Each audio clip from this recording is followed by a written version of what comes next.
अगर चेहरा ही देखना है मोहब्बत से तो आओ मैं दो चेहरे तुम्हें बताता हूँ।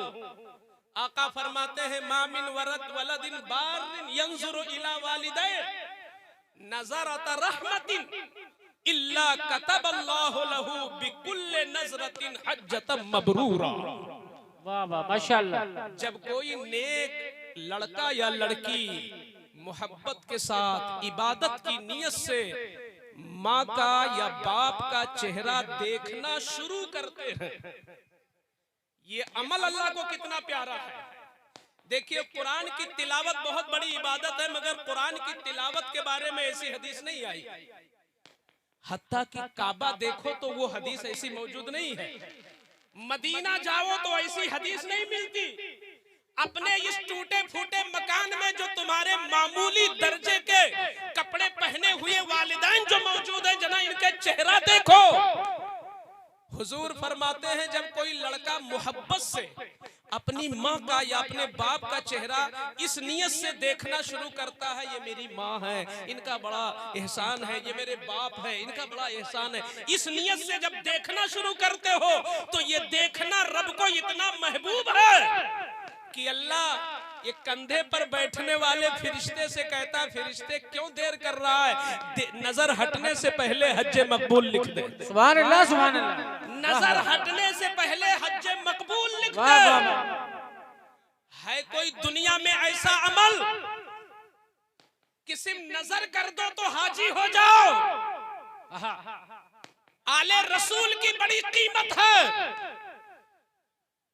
मुस्तफा के औलादों की बड़ी शान है, मगर इस नाकिस बरकाती के मुताले में आज तक ऐसी कोई रिवायत नहीं आई कि किसी आले रसूल को देखना शुरू करो तो नजर हटने से पहले हाजी हो जाओ।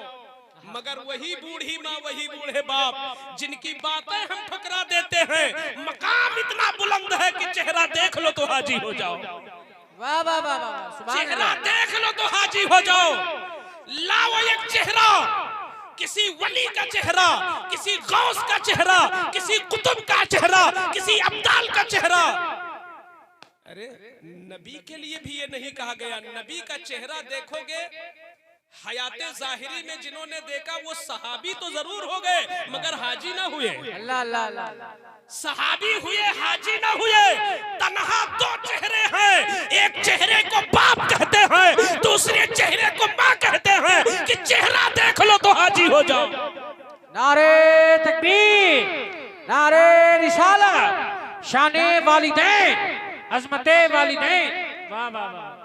अब मैं पूछना, अब यहाँ जो मैं बात रखना चाहता हूँ, ये कारी साहब, खुदा के यहाँ अजरो सवाब मेहनत के मुताबिक मिलता है। जी जी।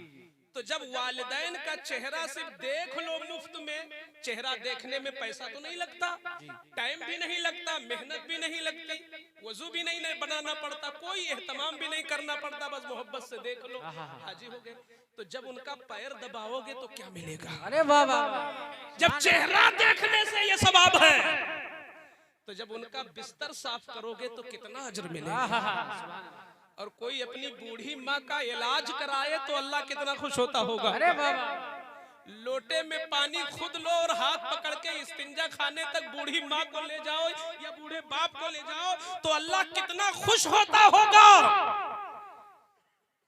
और अगर कोई अपने कंधे पर बिठा के कहीं ले जाए तो उस औलाद से अल्लाह कितना खुश होता होगा कि जब चेहरा देखने से हाजी बना देता है तो पैर दबाने से जन्नती बनाएगा। वाह वाह। जिसकी माए जिंदा हो, चाहे वो अल्लामाए वक्त ही क्यों न हो, मैं उन्हें मशवरा देता हूँ, निकला करो घर से तो माँ का तलवा चूम के निकला करो। माशाअल्लाह माशाअल्लाह। एक मौके पर मुझसे हुजूर सैयद बादशाह मियां साहब क़िबला ने फरमाया, फरमाते ये सब लोग जानते हैं हजरत को, घराना जब अच्छा होता है तो माहौल भी अच्छा होता है। हुजूर सैयद बादशाह मियां ने फरमाया कि मैंने अपनी जिंदगी में होशो हवास में कभी माँ का हाथ नहीं चूमा, ये समझकर कि हाथ चूमूं, मैं जब भी चूमता हूँ तो पैर चूमता हूँ। सुभान अल्लाह सुभान अल्लाह। वाह वाह। क्योंकि अल्लाह ने हाथों में जन्नत नहीं रखा है, कदमों में जन्नत रखा है। कहते हैं आज भी मेरा ये अमल है कि घर से निकलता हूं तो होंठ बाकायदा पैर में लगा देता हूं और माँ दुआ देती है तब मैं बाहर निकलता हूं।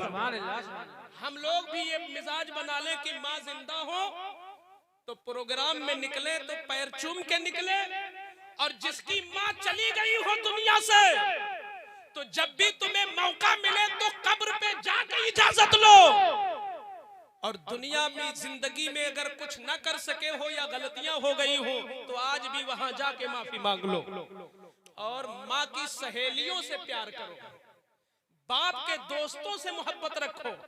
तुम्हारी माँ अपनी जिंदगी में जिससे चाहती थी तुम भी चाहो। तुम्हारे बाप का ताल्लुक जिनसे था अगर मर गए हैं तो उनके ताल्लुक वालों से तुम ताल्लुक रखो। आला हजरत फरमाते हैं ये हक है माँ बाप। सुभान अल्लाह, सुभान अल्लाह, सुभान अल्लाह। को चाहिए कि अपने वालिदैन के अहले ताल्लुक को न भूलें। हजरत जिनके चेहरे का ये आलम है अगर वो नाराज हो जाए तो क्या होगा? आका फरमाते हैं एक मजलिस सजी थी, फरमाते हैं रग़िमा अनफुहु रग़िमा अनफुहु रग़िमा अनफुहु, वो शख्स बर्बाद हो जाए, वो शख्स बर्बाद हो जाए, बर्बाद हो जाए। नबी के मुंह से ये जुमला निकला, सहाबा का कलेजा मुंह को आ गया कि वो नबी जो बदरो उहुद में दुश्मनों को माफ कर रहे हैं, वो नबी जो कांटा बिछाने वाले को दुआ देते हैं, जो दुश्मन की इयादत करते हैं, ये कौन मनहूस आदमी है जिसके लिए नबी बद्दुआ कर रहे हैं? अल्लाह अल्लाह। सहाबा सहम गए। तो किसी ने अर्ज किया या रसूल अल्लाह कौन शख्स को आप कह रहे हैं कि बर्बाद हो जाए? तो आका फरमाते हैं मन अदरका वालिदैहि इंदल किबर अहदहुमा औ किलैहिमा वलम यदखुलिल जन्ना, वो शख्स बर्बाद हो जिसको बूढ़ी माँ मिले और बूढ़ा बाप मिले और ये खुद जवान हो और उनको राजी करके जन्नत मेरी न ले सके, वो शख्स बर्बाद हो जाए। अल्लाह अल्लाह अल्लाह। जुमला एक है मगर मानी इसके अंदर बहुत कुछ है। क्या जवान माँ हमारी खिदमत की हकदार नहीं है? क्या जवान बाप हमारी खिदमतों का मुस्तहिक नहीं है? बिल्कुल है। लेकिन ये बूढ़ी माँ को क्यों कहा जा रहा है? ये बूढ़े बाप को क्यों कहा जा रहा है? यही तो मेरे नबी की गैबदानी है। हुजूर नफ्सियात को भी जानते हैं, जातियात को भी जानते हैं। क्या बात है, वाह। और 1400 साल बाद पैदा होने वाले हालात को भी जानते हैं। आज शहरों में मालदार बाप की मौत का इंतजार करता है बेटा। बड़े बड़े शहरों लखनऊ, मद्रास, कोलकाता जैसे शहरों में मैंने देखा कि बाप के पास बहुत बड़ी दौलत है और बाप बिस्तर पे पड़ा है तो औलाद इंतजार में है कब ये मरे तो नाम मेरा चले। अल्लाह अल्लाह। गोया बूढ़ा बाप एक इंसान के लिए बोझ बन जाता है। अल्लाह अल्लाह।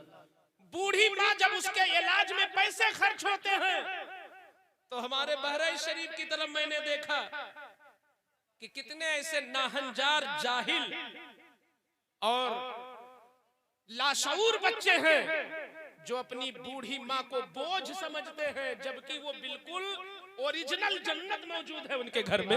सुभान अल्लाह, सुभान। मगर अपनी बूढ़ी माँ को बोझ समझते हैं।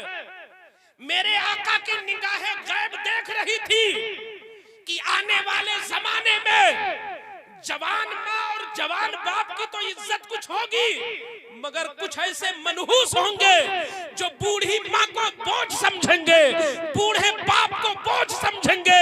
इसलिए नबी ने फरमाया जिसको बूढ़ा बाप मिल जाए और जिसको बूढ़ी माँ मिल जाए वो ज्यादा ही खिदमत करे, क्योंकि उनकी खिदमत से तुम्हें जन्नत मिलेगी। माशाअल्लाह माशाअल्लाह। जो खिदमत कर सके वो बर्बाद हो जाए, जो न खिदमत कर सके ये तन्हा मेरे हुजूर की जात है कि जो फरमाते हैं उससे ज्यादा करके दिखाते हैं। सुभान अल्लाह। एक इंसान का नाम आप हजरत पेश करो कि जिसने कोई लेक्चर दिया हो, जिसने कोई बयान दिया हो और उस पर अमल उससे ज्यादा किया हो। खुद हम खुद तकरीर करते हैं, पूरा अमल मेरा नहीं।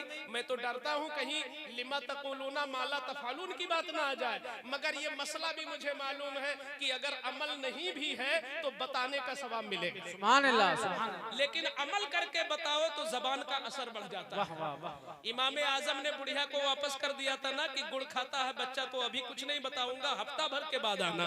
तो जब हफ्ता भर के बाद वो बुढ़िया बच्चे को लेके आई तो आका ने कहा उस बच्चे से बेटा गुड़ कम खाया करो। तो बूढ़ी ने कहा इमाम साहब अगर इतना ही कहना था तो हफ्ता भर का टाइम क्यों लिया? तो हुजूर इमाम आजम फरमाते हैं चूंकि मैं भी गुड़ बहुत खाता था, पहले मैंने अमल किया है तब नसीहत किया।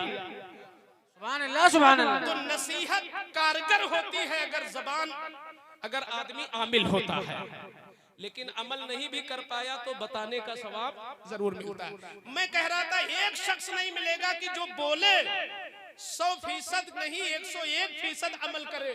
ये तन्हा मुस्तफा की जात है, सुभान अल्लाह। तन्हा मेरे पैगंबर की जात है कि जिन्होंने जो कहा है उससे आगे बढ़कर अमल करके दिखाया क्या है। बात है, क्या बात है। आओ देखते हैं कि मेरे आका ने अपनी